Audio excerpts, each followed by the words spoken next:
criança. O crime é organizado e a prefeitura é bagunçada. O que você espera disso? A gente precisa de ter tipo um xerife. Eu serei xerife dessa cidade, vocês podem contar com isso. Fala, jovens. Vocês estão bom?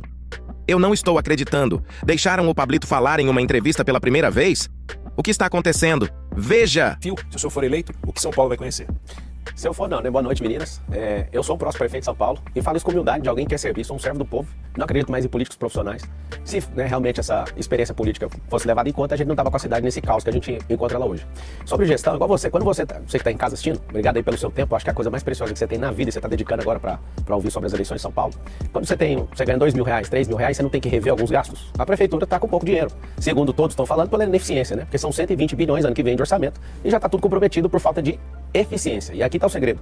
Eu não preciso ter um perfil de gestão para falar que eu vou fazer diferente ou não. A primeira coisa que tem que ter num governo é austeridade. O que é austeridade? A gente tem que saber separar custo e despesa. Custo é aquilo que eu invisto e tem retorno, e despesa é aquilo que eu fico pondo dinheiro do povo, o seu dinheiro.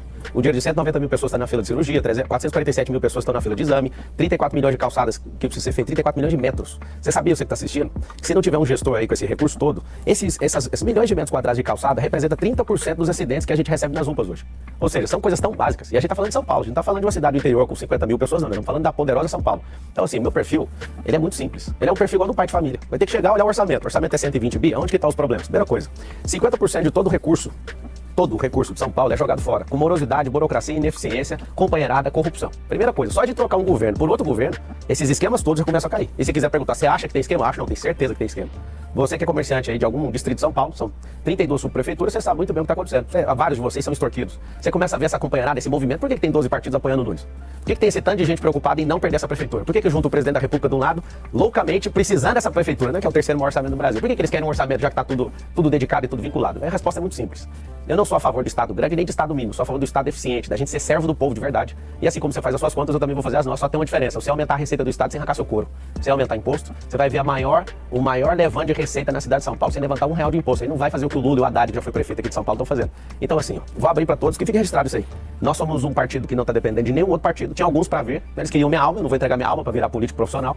Eu vim aqui foi para servir. Tô de saco cheio, né, de ter uma cidade bagunçada desse jeito. Você que está assistindo, lembra que política não é político, tá? Política significa politeia, que vem do grego organização de cidade. O que significa isso? A cidade não está organizada. Se ela tivesse, eu não ia ser candidato a prefeito por São Paulo. Então assim, ó, o que vocês podem esperar de mim? Eficiência, pujança, alguém que de verdade não vai aceitar essas camaradades, esses companheiros, esse tipo de gente não vai ter na prefeitura de São Paulo. Nem no primeiro escalão, nem na ponta, nem uma capilarização com os mais de 100 mil servidores que tem nessa cidade de São Paulo. Queria entender como é que o senhor vê esses dois fatores de arrecadação e como aumentar a arrecadação sem mexer na carga tributária. Você que usou a palavra, desculpa, aumentar a arrecadação, foi aumentar o ativo. A arrecadação do imposto hoje por políticos profissionais é só aumentando no seu lombo, é só fazendo você virar um burro de carga. No Brasil Império, a gente tinha 20% de imposto, que as pessoas chamavam aquilo de o quinto dos infernos. Hoje a gente paga 43% de carga tributária, aqui em São Paulo tem impostômetro e lá tá marcando 2 trilhões. E o que mudou na sua vida? Nada. Esses caras não têm freio, eles não sabem como fazer austeridade de verdade. O governo anterior, o governo federal fez isso. E aí foi mal interpretado, deixou o governo com caixa positiva e agora a gente está com um rombo de 1 trilhão. A Petrobras, por exemplo, que ficou 4 anos no positivo, pela primeira vez voltou agora para o prejuízo, está com mais de 2 bi. O que é 2 bi para você que está assistindo o jornal? Você nem sabe, né? Você não sabe de onde sai esse tanto de dinheiro. Deixa eu contar um segredo para vocês, não existe dinheiro público. Para construir ativo, a primeira coisa que o prefeito tem que fazer, coisa que o atual não faz, é buscar verba em Brasília. E nem estou falando de presidência da República. Nós temos 70 deputados federais que têm emendas impositivas e eles levam a maioria dessas emendas para onde? Para o interior de São Paulo. A gente precisa dividir um louvor com eles, porque tem 12 milhões de pessoas na cidade. Uma forma de levantar receita na cidade sem levantar imposto é fazer o quê? Trazer obras e dividir o louvor dessas obras com quem está trazendo a emenda. Quem vota junto com o governo, por exemplo, pode chegar em um mandato de 4 anos até 500 milhões de reais de emenda, pra você ter uma noção. Então, eu sou um cara bom de relacionamento e vou fazer com que esses deputados injetem esses dinheiros aqui. Uma outra forma é a gente usar a inteligência na prefeitura e construir empresas que são ativos de tecnologia. Nenhum prefeito do Brasil fez isso até hoje, eu vou ser o primeiro prefeito a fazer isso pro povo. O que é? Imagina a prefeitura de São Paulo criando um aplicativo. Esse aplicativo, ele gera valor e depois a gente vende esse aplicativo, a gente não vendeu nenhuma riqueza natural da cidade, a gente não vendeu nada que é natural do estado, mas é tecnológico. Talvez vocês não sabem, o futuro da política brasileira, com a minha entrada, a gente vai começar a investir em equity. No mundo empresarial, para vocês entenderem, a gente constrói um ativo de uma empresa e vende ela 25, 30, 50 vezes mais o valor que a gente investiu. O que significa isso? Você imagina o Estado usando o poder de imposição que ele tem, ou vou falar de modo claro para você que está assistindo. Sabe o aplicativo do Uber, que é de fora? A gente fica mandando dinheiro para fora, sendo que a gente pode pôr o nosso próprio aplicativo, cobrar mais barato das pessoas que são da nossa cidade, gerar um ativo com isso e depois colocar uma regulamentação que só pode operar naquele percentual. E depois a gente vende para empresa privada. A gente vende por alguns bilhões e faz o que com esse dinheiro? Coloca ele dentro do caixa da prefeitura. Só que as pessoas na gestão pública, elas odeiam esse tipo de ideia. Por quê? Porque elas vão parar de ter que arrancar do lombo das pessoas. É a primeira vez que você que é de São Paulo está ouvindo um político, eu sou uma política nova, um político moderno, e eu quero que você entenda uma coisa, dá para fazer isso. Dá para parar com guerra com o governo federal, depois que acaba a eleição, na eleição você fala o que você quiser. Acabou a eleição, você chega no presidente da República e fala, preciso da sua ajuda. nós temos um presidente da República, que também é de São Paulo, ele passou a vida dele inteira aqui, e eu vou pedir ajuda para ele, vai ter ligações minhas por 208 vezes no mandato para ele. 208 semanas, pra você saber, é o mandato inteiro, dá 1.460 dias. Você vai viver trabalhando o tempo inteiro para aumentar a receita sem cobrar R$1 de imposto a mais. Sabe o que vai acontecer? Nós vamos equilibrar essas contas, nós vamos servir vocês como nenhum outro político serviu, e vai ter um fator. Pela primeira vez na cidade de São Paulo, você vai ver alguém baixando imposto. Essa máfia de multa que tem nessa cidade é um absurdo. Tem coisas que a gente vai pôr para resolver, quando eles perguntarem sobre trânsito, que quando eu provar para vocês que dá para resolver, vamos parar com esse pedágio. Sabe por quê?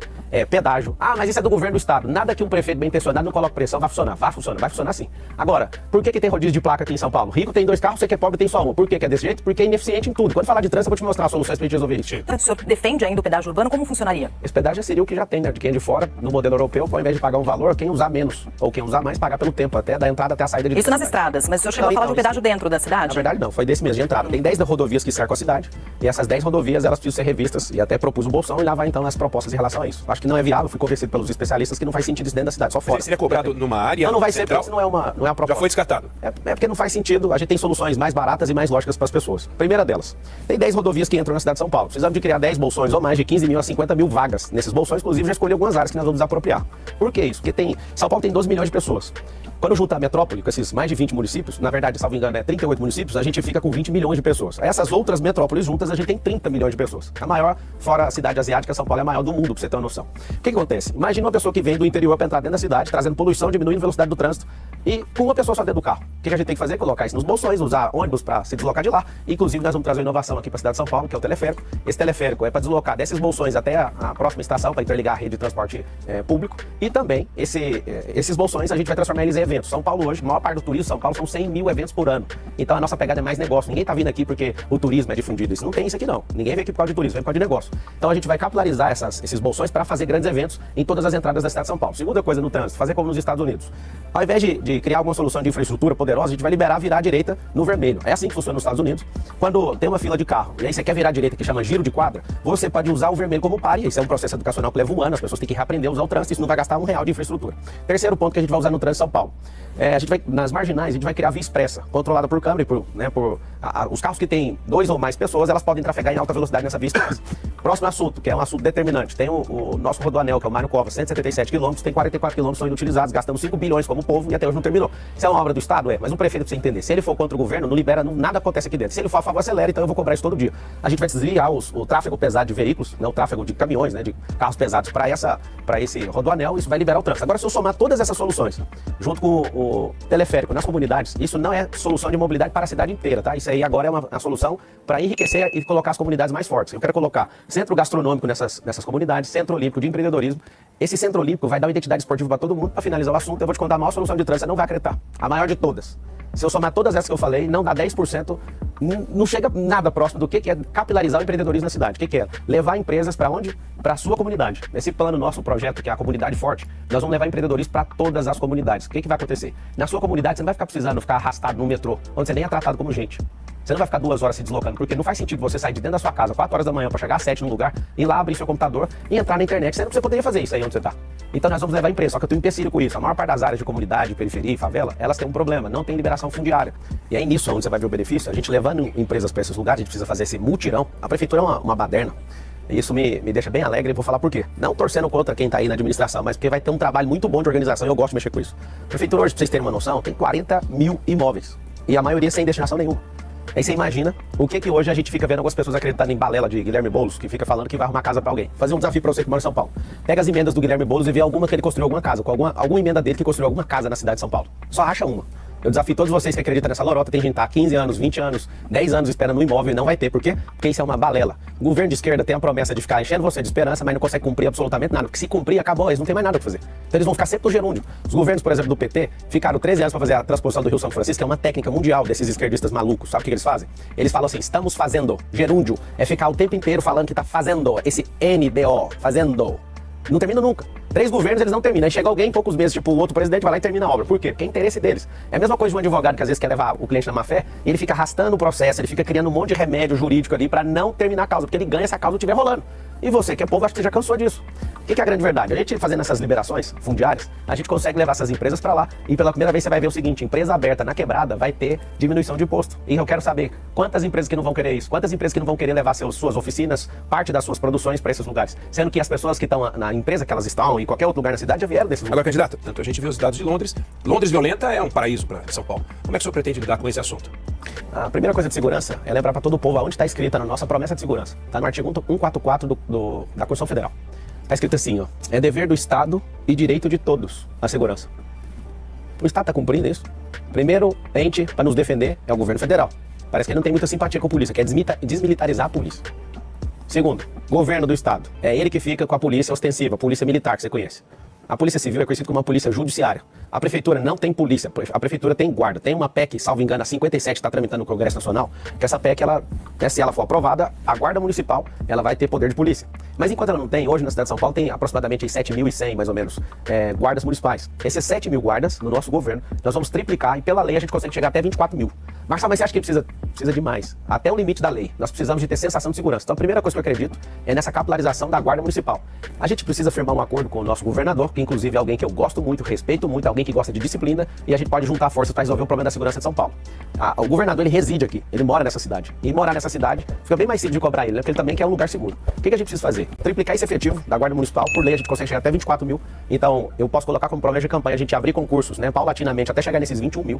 Por quê? Porque você imagina o guarda na rua, nas escolas, nos comércios. Quando a gente começar a aumentar e entregar esses concursos públicos, a gente vai começar a capilarizar nos distritos que são praticamente residenciais até chegar aí na comunidade. Candidato, hoje parte da Guarda Municipal usa armamento pesado, houve inclusive compra de fuzis. O senhor defende a continuidade dessa política? Se você não tiver armamento pesado, o que o crime organizado vai fazer em São Paulo?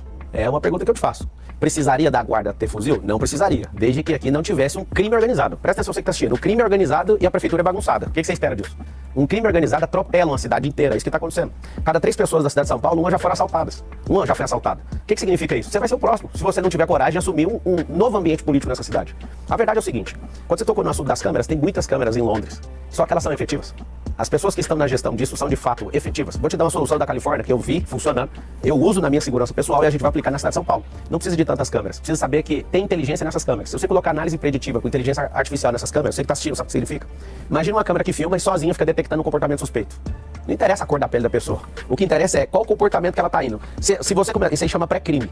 Ao invés da gente ficar louco indo atrás de bandido, a gente tem que mostrar para todo mundo que tem alguém vigiando. Ter uma câmera ligada sem um sensor de inteligência artificial não vai adiantar nada. Então nunca precisa chegar nesse stand de câmera. Segunda coisa, se essa câmera detecta comportamento suspeito nesse pré-crime, um drone sai de cima de um prédio. Claro, gente, nós vamos testar isso primeiro no distrito mais violento da cidade de São Paulo é Pinheiros, distrito de Pinheiros. São 96 distritos. Funcionou no distrito, a população gostou, sentiu segurança naquilo, vamos pro segundo. Você sabe como é que as coisas funcionam no setor privado e a gente precisa testar no setor público? O setor público é uma vergonha, eu vou te falar por quê. Porque tudo que vai ser testado é testado de uma vez só, fazendo contrato de 20 anos de concessão para alguém. Esse cara fica 20 anos comendo o dinheiro do povo e ninguém sabe se isso é bom ou se é ruim. A gente precisa fazer teste, claro, de acordo com a lei, fazer o teste, o mínimo viável daquele teste, e aí a população aprova, faz uma pesquisa de opinião em relação a isso, aprovou, vamos expandir para a cidade. O problema é que esses caras, esses companheiros aí, estão só querendo acabar com o dinheiro público, só fechando grandes contratos, eles não pensam na consequência disso. Então, para finalizar a resposta, se tem essa análise preditiva, não precisa de ter esse tanto de câmera que você falou igual em Londres, porque Londres, tendo, já é ruim. Então tá faltando um pré-crime isso aí. Tem um pré-crime, viu, que tá com comportamento suspeito, imagina um drone descendo de cima de um prédio e alertando aquela pessoa. Imagina essa sensação de segurança num distrito aí, aprovou, vamos para 2, vamos para 3, falta só 90 e poucos agora pra gente concluir isso. Então triplicar o efetivo, nós precisamos de, ao invés de colocar 2 guardas num carro, colocar um guarda por carro. Pelo amor de Deus, a gente tem que colocar esses carros aí que não dá nem pra andar, ninguém respeita isso, tem que ser no modelo norte-americano, que o carro é um escritório. A gente precisa de ter tipo um xerife, eu serei xerife dessa cidade, vocês podem contar com isso. Eu tenho rede de escola na rede privada, né, tenho algumas dezenas de empresas, eu sou filho de faxineiras, sou da escola pública, a maior parte da minha vida eu estudei escola pública, sei que a escola pública não está treinando seu filho pra nada. Nós estamos gastando dinheiro de forma errada com o processo chamado de escolarização. E nós vamos mostrar que São Paulo vai sair na frente com a educação verdadeira, que é a educação que ensina seu filho a prosperar. Você vai prosperar, lembra que eu tô te falando, a partir de 2025, com o Pablo Marçal governando essa cidade, sendo servo desse povo, vocês vão ter a chance de prosperar pela primeira vez. Ninguém vai te impedir. Primeira coisa, para responder a pergunta sobre a alfabetização, a gente tem que entender de sistema representacional. O ensino, ele não avançou como a tecnologia avançou. Então até hoje a gente tem um quadro negro e as crianças sentadas em série, e essas crianças não estão provocando pensamento crítico mais. No MEC, todas as pessoas chegam até o final do ensino médio, 90% não consegue fazer matemática básica nem interpretação de texto. Sabe o que está acontecendo? A gente está tratando as nossas crianças como adultos e os adultos como criança. O sistema pedagógico significa pedagogia, peda é ensino, gogia é ensino, peda é infantil, é criança. Ele serve para criança. Só que aqui é o contrário. Nos Estados Unidos tem uma andragogia que é ensinar adulto. A gente trata adulto como criança, imbecilizando um monte de aluno nosso, principalmente do ensino médio para frente até no ensino superior. E a nossa criança a gente cobra ela com muita teoria. Criança para alfabetização tem que ir para prática. Eu tenho 4 filhos, eu tenho 2 redes de escola, eu sou um dos professores mais bem pagos desse país. Eu posso falar para você, eu não sou pedagogo, mas eu sou um grande instrutor dessa nação. Eu tenho 1,5 milhão de alunos. Eu não tô falando seguidores não, sou assistido por 56 milhões de pessoas só na rede social todo mês. O que eu quero que você entenda é o seguinte: seu filho está sendo ocupado de coisas que não vão mudar a vida dele. Vai ter na Prefeitura de São Paulo, nosso ensino público, inteligência emocional, educação financeira, vai ter tecnologias do futuro, tecnologia. É isso que a gente tem que ensinar, senão a gente vai se tornar uma nação escrava. E nós vamos ensinar as profissões do futuro pro seu filho. Sabe o que vai acontecer? E a gente vai dar uma identidade esportiva, não é por causa de Olimpíada, porque toda nação que tem esporte, essas pessoas elas prosperam muito mais, porque o esporte molda caráter. Então eu queria convidar o senhor para fazer suas considerações finais. 1 minuto. É o seguinte, se essa cidade estivesse indo bem, eu não ia parar minha vida, ia deixar temporariamente a minha família um pouco de lado para ajudar a cuidar da sua. Eu tenho 4 filhos, eu namorei uma mulher só e casei com ela, e eu pedi autorização da minha família para estar aqui com vocês. Às vezes eu posso parecer maluco aqui, eu tô sozinho, sem dinheiro público, sem tempo de televisão, mas eu tenho Deus e tenho o povo. E eu vim pedir uma oportunidade para vocês, deixa eu servir vocês. Chega de gente que é banana. O Nunes está aí, ele foi jogado lá, ele nem sabe o que ele está fazendo lá. Ele não dá conta, ele não tem a pujança para levar São Paulo pro futuro. O Boulos é uma escória da esquerda, é um tipo de político horripilante, apoia aborto, apoia droga, apoia coisas absurdas que não faz sentido. Tem uma outra moça que é para-choque de comunista, o outro não quer concorrer. A maioria está aqui para fazer gracinha, eu vim aqui para servir vocês, eu quero pedir uma oportunidade para vocês. Me deixa ser funcionário seu por 1.460 dias, que nós vamos provar pro Brasil que o brasileiro tem jeito. Até 2050 a nossa nação vai se tornar a nação mais próspera da Terra, porque nós vamos mudar a mentalidade do nosso povo. Só para você entender e eu finalizo. Nosso povo tem a terra mais rica de todas, mas a nossa mentalidade é a mais miserável de todos os 197 países. É um computador de uma última geração com Windows 95 instalado, não dá para rodar nada. Nós vamos mudar a mentalidade a partir da escola. Eu estou muito feliz de ser prefeito em 2025, porque no ensino básico é onde a gente vai fazer isso.